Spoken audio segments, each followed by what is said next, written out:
اب یہاں سے 10ویں ذی الحجہ کو مزدلفہ سے آ کر کے زوال سے پہلے پہلے کنکریاں مارنی،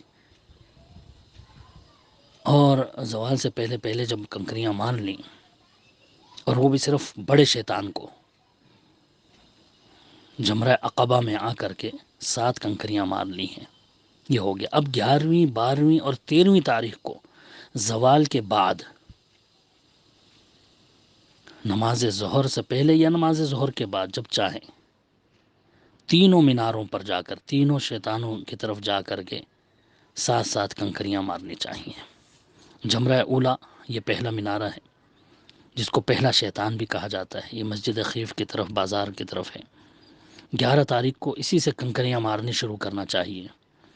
کنکریاں مارنے کے وقت جو ہے قبلے کو بائیں طرف اور مینا کو دائیں طرف کرنا چاہیے، اور اللہ اکبر کہہ کر کے ایک ایک کنکری مارے۔ جب 7 کنکریاں پوری کر لیں تو قبلے کی طرف چند قدم بڑھ جائے، آگے بڑھ کر کے قبلہ رخ کھڑے ہو کر کے دونوں ہاتھ کو اٹھا کر کے تسبیح و تحلیل تحمید تکبیر وغیرہ کر کے خوب دعائیں مانگ لیں۔ وہاں سنت نبی صلی اللہ علیہ وسلم سے تو یہ ہے کہ سورہ بقرہ کے پڑھنے کے برابر دیر تک جو ہے وہاں دعائیں کریں اور اللہ کا ذکر کریں، جتنی دیر میں جو ہے سورہ بقرہ پڑھی جاتی ہے اتنی دیر وہاں دعائیں کریں اور اللہ کی خوب تسبیح بیان کریں، جیسے صحیح بخاری وغیرہ کی روایت ہے۔ پھر جمرہ وسطیٰ کی طرف پہنچ جائیں، یہ بیچ کا مینارہ یعنی بیچ کا شیطان ہے۔ جس طرح جمرہ اولا کو کنکریاں ماری تھیں، اسی طرح اس کو بھی کنکریاں ماریں، اور چند قدم آگے بائیں طرف کو ہٹ کر کے نشیب کی جگہ، تھوڑی نیچے کی جو جگہ ہے وہ وہاں کھڑے ہو کر قبلہ رخ کھڑے ہو کر کے اتنی دیر تک دعائیں کریں جتنی دیر میں سورہ بقرہ ختم ہوتی ہے۔ خوب اللہ کی حمد و ثنا بیان کریں، دین و دنیا کی بھلائیوں کی کا سوال کریں۔ پھر جمرہ عقبہ میں، یہ مینارہ بیت اللہ کی طرف سے ہے تھوڑا، اس کو بڑا شیطان کہا جاتا ہے، اس کو بھی اسی طرح سے 7 کنکریاں ماریں۔ ہاں، اس کو کنکریاں مار کر کے وہاں ٹھہرنا نہیں ہے، اور ذکر و اذکار دعا وغیرہ بھی وہاں نہیں مانگنی ہے۔ اس طرح سے جو ہے یہ پورے 70 کنکریاں آپ کی ہو جائیں گی تینوں دن۔ وادی محصر سے جو 70 کنکریاں آپ نے اٹھائی تھیں 10ویں ذی الحجہ کو، تو 7 کنکری جمرہ عقبہ کو مار دی۔ اب جو ہے 11 12 اور 13 تاریخ کو زوال کے بعد جو ہے وہ 7 کنکریاں تینوں جمروں کو ماری۔ اس طرح 21 21 21 63، اور جو پہلے 7 کنکریاں ماری تھی 10 تاریخ کو، وہ 70 کنکریاں اس طرح پوری ہو گئیں۔ حاجی کو 13 تاریخ تک مینا میں ٹھہرنا چاہیے، اور ہر روز رمی جمار کرنا ہے۔ ہاں، اگر کوئی جو ہے مجبوری ہے، جیسے کوئی ضروری کام ہو، اونٹ چرانے والے ہیں یا زمزم کے پلانے کے خادم ہیں، اور کوئی ایسا ضروری کام آ گیا تو ان کو اجازت بھی ہے، تھوڑی بہت چھوٹ ہے کہ 2 دن کی کنکریاں ایک دن میں ہی مار لیں، یعنی 11 اور 12 کی اکٹھی 14 کنکریاں مار لیں، اس کی چھوٹ ملتی ہے، جیسا کہ صحیح بخاری وغیرہ میں ہے۔ یا کوئی جو ہے وہ 12 کو نہیں مار سکا تو 13 کو آ کر کے وہ 12 اور 13 کی کنکریاں مار گیا، 14 تو اس کی اجازت ہے۔ اگر کوئی 12 تاریخ کو 12 اور 13 کی اکٹھے مار کر کے مینا چلا جائے تو اس پر بھی کوئی گناہ نہیں ہے۔ کنکریاں مارنا، صفا مروہ کی سعی کرنا وغیرہ، یہ کام اللہ کے ذکر کو قائم رکھنے کے لیے ہے۔ کنکریاں مارنا شیطان کو رجم یعنی سنسار کرنا ہے، ایک طرح سے حضرت ابراہیم علیہ السلام کی سنت کی پیروی کرنا ہے۔ ابراہیم علیہ السلام جب مناسک حج ادا کر چکے تو جمرہ عقبہ پر آپ کے سامنے شیطان آ گیا تھا، آپ نے 7 کنکریاں اس کو ماری جس سے وہ زمین میں دھسنے لگا۔ پھر جمرہ ثانی پر پھر وہ آپ کے سامنے آ گیا، آپ نے وہاں بھی 7 کنکریاں اس کو ماری تو وہ زمین میں دھسنے لگا۔ پھر تیسرے جمرے پر جب پہنچے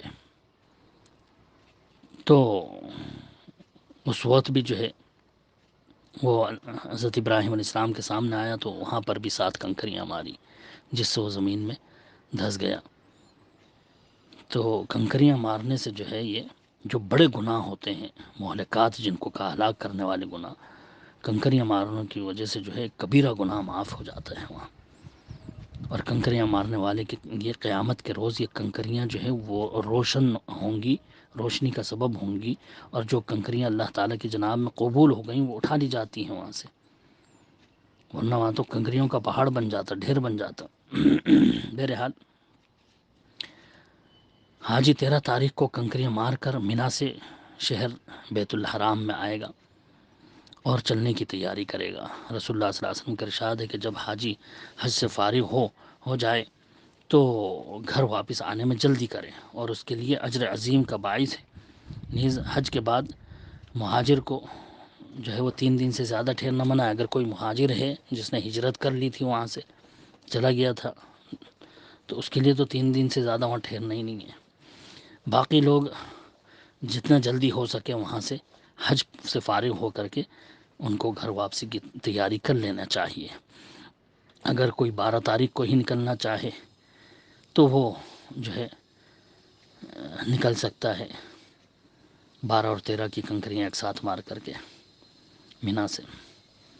اور بہتر افضل یہ ہے کہ ہاں بھائی جو ہے 13 تاریخ تک جو ہے وہیں رکے، اور 13 تاریخ کو کنکریاں مارنے کے بعد ہی پھر وہاں سے نکلیں اور بیت الحرام میں شہر مکہ آ جائیں. مکہ مکرمہ سے جو ہے آب زمزم تبرک اور شفا سمجھ کر کے لے جانا یہ بھی ثابت ہے. رسول اللہ صلی اللہ علیہ وسلم کا ارشاد ہے کہ زمزم کا پانی مبارک ہے، بھوکے کے لیے کھانا اور بیمار کے لیے شفا ہے. روئے زمین کے پانیوں میں سب سے بہتر پانی اس کو قرار دیا اللہ کے رسول نے. دین و دنیا کی جس حاجت کے لیے اس کو پیا جائے اللہ تعالیٰ اس کو پورا کر دیتا ہے. یہ جبرائیل علیہ السلام کا چشمہ اور اسماعیل علیہ السلام کی سبیل ایک طرح سے. خود رسول اللہ صلی اللہ علیہ وسلم اور آپ کے اہل بیت جو ہے وہ آب زمزم اپنے ساتھ لے جاتے تھے مدینہ، اور لہٰذا آب زمزم کا لے جانا یہ سنت طریقہ ہے. گھر والوں کے لیے لانا تحفے کے طور پر یہ بہت ہی اہم ہے. لہذا وہاں سے آب زمزم جتنا ہو سکے وہ لے لینا چاہیے. بیت اللہ سے آخری ملاقات طواف وداع ہے. حاجی جب سب کاموں سے فارغ ہو کر کے چلتے وقت بدستور جیسے پہلے بتایا گیا تھا بغیر رمل کے بیت اللہ کا طواف کرے گا. طواف کی 2 رکعتیں پڑھے گا. یہ طواف وداع ہے. دعا مانگے جو بھی ہو سکے، ملتزم پر بھی طواف سے پہلے یا اس کے بعد دعا مانگے، خوب زمزم کا پانی پی لے، پھر باب ابراہیم سے باہر نکل جائے. خانہ کعبہ سے رخصت ہوتے وقت الٹے پاؤں چلنا یہ رسول اللہ صلی اللہ علیہ وسلم کی سنت کے بالکل خلاف ہے. اللہ کے رسول کبھی الٹے پاؤں نہیں چلتے تھے، بلکہ جیسا عام مسجدوں میں داخل ہوتے اور وہاں سے نکلتے ہیں اسی طرح سے یہاں سے بھی مسجد سے نکلیں گے، اور نکلتے ہوئے دروازے پر کھڑے ہو کر کے خانہ کعبہ کو دوبارہ دیکھنا پیٹھ پھیر کر کے، اور ایک نظر خانہ کعبہ پر مارنا. یہ بھی حضرت عبداللہ بن عباس رضی اللہ عنہ کہتے تھے کہ خلاف سنت ہے، اس طرح نہیں کرنا چاہیے. اگر طواف افاضہ کو کوئی حیض و نفاس والی عورت طواف افاضہ کر چکی ہے تو طواف وداع کے لیے اس کو رخصت ہے. اگر نہیں بھی کرتی تو کوئی حرج نہیں ہے. ہاں طواف افاضہ جو بقرعید کے دن یعنی یوم النحر کو 10ویں تاریخ کو جس نے نہیں کیا ہو تو پھر وہ ٹھہری رہے گی، حیض و نفاس سے پاک صاف ہو کر کے طواف وداع کر کے ہی وہاں سے نکلے گی. صحیح بخاری وغیرہ میں اس کی وضاحت ہے. اسی طرح سے یہاں سے حج سے فارغ ہو کر کے اگر کوئی مدینۃ الرسول جانا چاہتا ہے، مدینہ بھی جانا چاہتا ہے تو جا سکتا ہے، اس کی اجازت ہے. جیسے سفر حج کے موقع پر مدینہ کا دیدار کا اشتیاق ہر کسی کو ہوتا ہے، محبت رسول اللہ صلی اللہ علیہ وسلم سے، اور مسجد نبوی میں نماز پڑھنے کی جو تڑپ ہونی چاہیے کہ ہاں بھی مسجد نبوی میں 50,000 نماز پڑھنے کا ثواب ملے گا، یا ایک روایت میں 1,000 نماز پڑھنے کا ثواب کا بھی ذکر آتا ہے. تو اس نیت سے اگر کوئی جاتا ہے تو بالکل جا سکتا ہے مدینہ. اور یہ مطلب حج کے ارکان میں سے نہیں ہے مدینہ منورہ کو جانا، حج کا کوئی رکن نہیں ہے. حج تو پورا ہو گیا. اگر کوئی مدینہ نہ بھی جائے، صرف حج بیت اللہ کر کے گھر واپس آ جائے تو اس کا حج کامل مکمل ہو گیا ہے. اس کے حج میں کسی قسم کی کوئی کمی نہیں رہی. ہاں جو اس کو برا بھلا کہے، ملامت کرے، وہ سراسر غلطی پر ہے کہ بھئی تم مدینے نہیں گئے یا کیا وجہ ہے، تو بالکل اختیار ہے کسی کو بھی، اس پر لان تان نہیں کیا جا سکتا۔ ہاں اگر کوئی جو ہے نمازوں کا اجر و ثواب حاصل کرنے کے لیے مدینہ بھی جاتا ہے تو جائے، بالکل مسجد نبوی کی زیارت کریں، نماز پڑھنے کا ارادہ رکھے کہ وہاں جو ہے وہ ہر نماز پر 50,000 نمازوں کا اجر و ثواب مل رہا ہے، اور ایک حدیث میں 1,000 نماز، وہ علماء اسلام نے جو ہے اس میں تطبیق یہ دی ہے کہ یہ ثواب کی جو کمی بیشی ہے وہ انسان کے زہد اور تقوی اور خشوع و خضوع اور دوری اور مسافت کی تکلیف اور سفر وغیرہ کی تکلیف کے لحاظ سے ہے۔ جو جتنے زیادہ تکلیف اٹھائے گا، دور اس کی مسافت سے آئے گا اور خشوع و خضوع اور زہد و تقوی کے ساتھ وہاں نماز پڑھے گا، اتنی زیادہ اجر و ثواب کا مستحق ہوگا۔ بہرحال انبیاء اکرام اور دیگر صلحاء کی قبروں کی زیارت کے لیے دور دراز سے سفر کرتے ہوئے جانا، یہ بالکل احادیث سے صحیح کسی بھی حدیث سے ثابت نہیں ہے، بلکہ حدیثوں میں تو یہ آیا ہے کہ بیت اللہ کے مسجد نبوی اور بیت المقدس کے سوا کسی اور مقام کے طرف جو ہے وہ ثواب کا کام سمجھ کر، دین سمجھ کر کے دور دراز سے سفر کرتے ہوئے نہیں جانا چاہیے، منع کیا اللہ کے رسول صلی اللہ علیہ وسلم نے۔ ہاں اللہ کے رسول نے اپنی امت کو ارشاد کیا کہ دور دراز سے میری قبر پر آ کر تم جھمگٹا مت کرو، یہاں بھیڑ مت لگانا، جہاں کہیں بھی رہوں وہیں سے مجھ پر درود پڑھنا، اللہ تعالیٰ مجھے وہ درود تمہارا پہنچا دے گا۔ تو اگر کوئی مسجد نبوی گیا ہے تو یقیناً رسول اللہ صلی اللہ علیہ وسلم کی قبر کی زیارت کرے گا، مدینے میں داخل ہوتے ہوئے بھی وہی دعائیں پڑھے گا جو مکے میں داخل ہوتے ہوئے پڑھا، اور مسجد نبوی میں داخل ہو کر کے سب سے پہلے 2 رکعت پڑھے نماز، وہاں شور شراب وغیرہ کرنے سے بالکل اپنا آپ کو بچائے، اللہ کے رسول صلی اللہ علیہ وسلم پر درود پڑھے، آپ کے رسول اللہ صلی اللہ علیہ وسلم کے حجرہ مبارک کے پاس جا کر کے جہاں آپ اور آپ کے 2 صحابی حضرت ابوبکر حضرت عمر مدفون ہیں، وہاں جا کر کے جو ہے وہ درود و سلام پڑھے، السلام علیکہ یا رسول اللہ، السلام علیکہ یا ابا بکر، السلام علیکہ یا عمر وغیرہ وہیں لکھے ہوئے بھی ہیں، ان کو پڑھ سکتے ہیں۔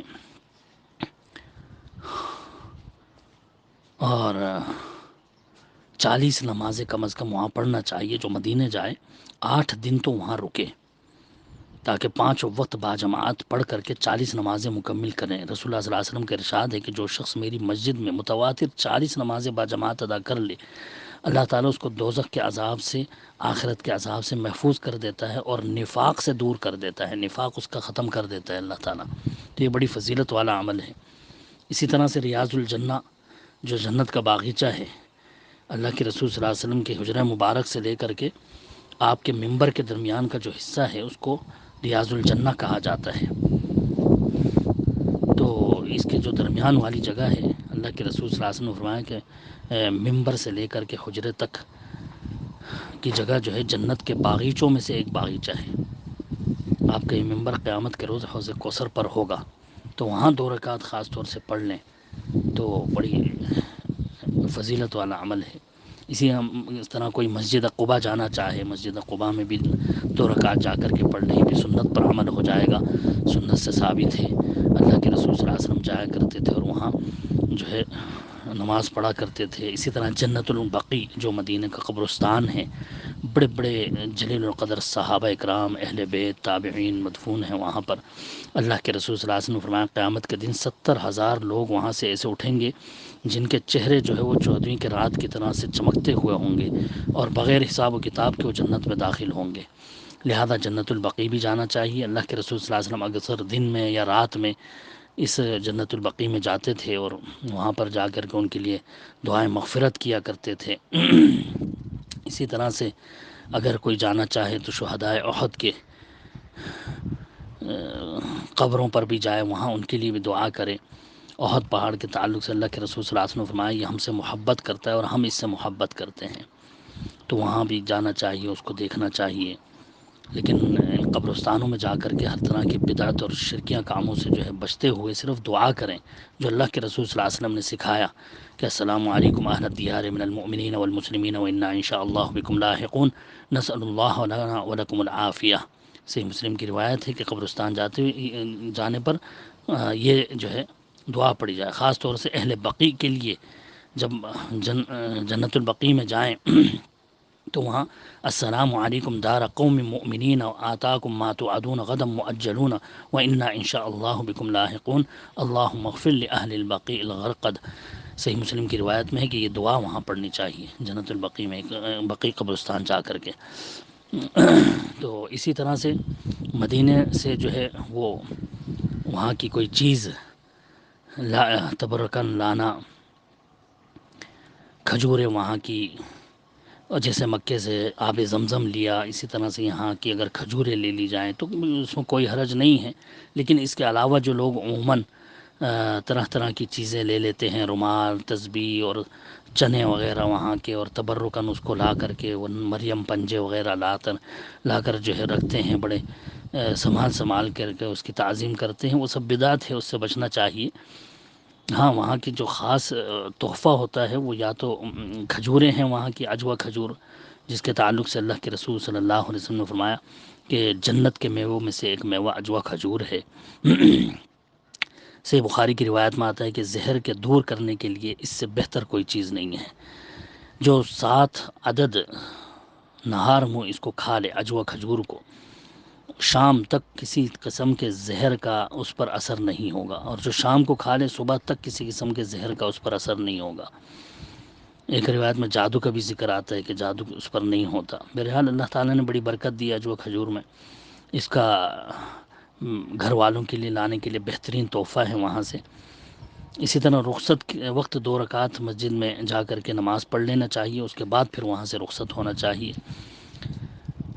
علماء اسلام نے لکھا ہے کہ حاجی کو اپنے گھر واپس آتے ہوئے اپنے رشتہ داروں کے لیے، قریبی دوستوں وغیرہ کے لیے وہاں سے تحائف لانے چاہیے، اور تحفے میں بہترین چیز ان کے لیے آب زمزم اور کھجوریں ہیں وہاں کی۔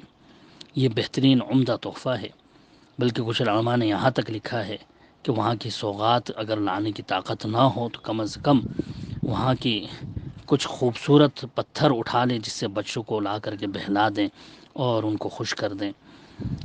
کچھ نہ کچھ جو ہے تحفہ وغیرہ وہاں سے لانا چاہیے۔ اسی طرح سے حاجیوں جب آ جائیں، استقبال کریں اس کا ایئرپورٹ میں یا شہر میں داخل ہونے پر۔ عموماً آج یہ دیکھا گیا ہے کہ حاجی آتا ہے تو اس کو ہار وار پہنائے جاتے ہیں، طرح طرح کے خرافات کیے جاتے ہیں، پھولوں کی بارش اس پر کی جاتی ہے۔ یہ سب خرافات ہیں جو شریعت میں بڑی سختی سے اس سے منع کیا گیا ہے۔ حاجی کے تعلق سے اللہ کے رسول نے بتایا کہ بھئی وہ جب آئے تو گھر میں داخل ہونے سے پہلے اس سے دعا کراؤ، کیونکہ جب تک وہ گھر میں داخل نہیں ہوتا وہ حاجی ہی ہے اور سفر میں ہی ہے، اس مبارک سفر میں، اور اس کی دعائیں اللہ تعالیٰ رد نہیں کرتا، اس کی دعاؤں کو قبول کرتا ہے۔ تو ایسے موقع پر اس سے دعائیں کرانا چاہیے۔ لوگوں کو چاہیے کہ ایئرپورٹ پہ جائیں اور حاجی کا استقبال کریں اور اس کے لیے اس سے دعا کی درخواست کریں، تو وہ سب کے لیے دعا کرے۔ اور اس سے ملتے ہوئے سلف صالحین سے یہ ثابت ہے کہ جب حاجی سے ملو تو یہ دعا کرو اس کے لیے خاص طور سے کہ قبل اللہ حجک وغفر ذنبک واخلف نفقتک۔ اور ایک دعا یہ بھی ہے اللہم اغفر لحاج ولمن استغفر لہ الحاج۔ ایک حدیث میں آتا ہے اللہ کے رسول صلی اللہ علیہ وسلم نے فرمایا کہ حاجی جس کے لیے بھی دعا کر دیتا ہے اللہ تعالیٰ اس کی مغفرت فرما دیتا ہے۔ بہرحال حاجیوں کو جو ہے ان سے دعائیں کرانا چاہیے، اور یہ پھول وغیرہ ڈالنا، پھول کی بارش کرنا، جو بھی خرافات کیے جاتے ہیں، نعرے وغیرہ لگانا، یہ سب صحیح نہیں ہے۔ اپنے شہر کو داخل ہوتے ہوئے جو شہر میں داخل ہونے کی دعائیں ہیں، سفر سے واپس آنے کی، وہ پڑھنی چاہیے۔ حاجی کو اللہ اکبر اللہ اکبر اللہ اکبر 3 بار کہہ کہ لا الہ الا اللہ وحدہ لا شریک لہ لہ الملک ولہ الحمد وهو علی کل شیء قدیر، آئبون تائبون عابدون ساجدون لربنا حامدون، صدق اللہ وعدہ ونصر عبدہ وہزم الاحزاب وحدہ۔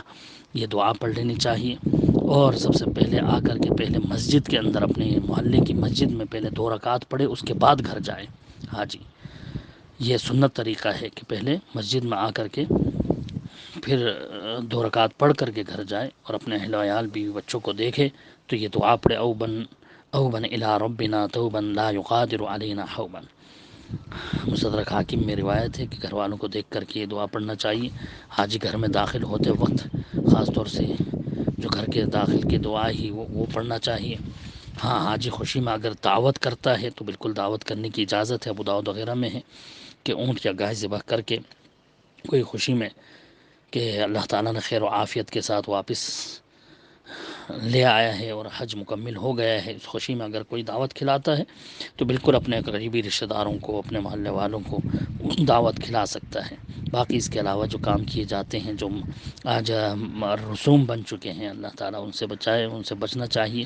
جو سنت سے ثابت ہے بس وہی عمل کرنے چاہیے۔ اللہ تعالیٰ ہم سب کو سن کر عمل کی توفیق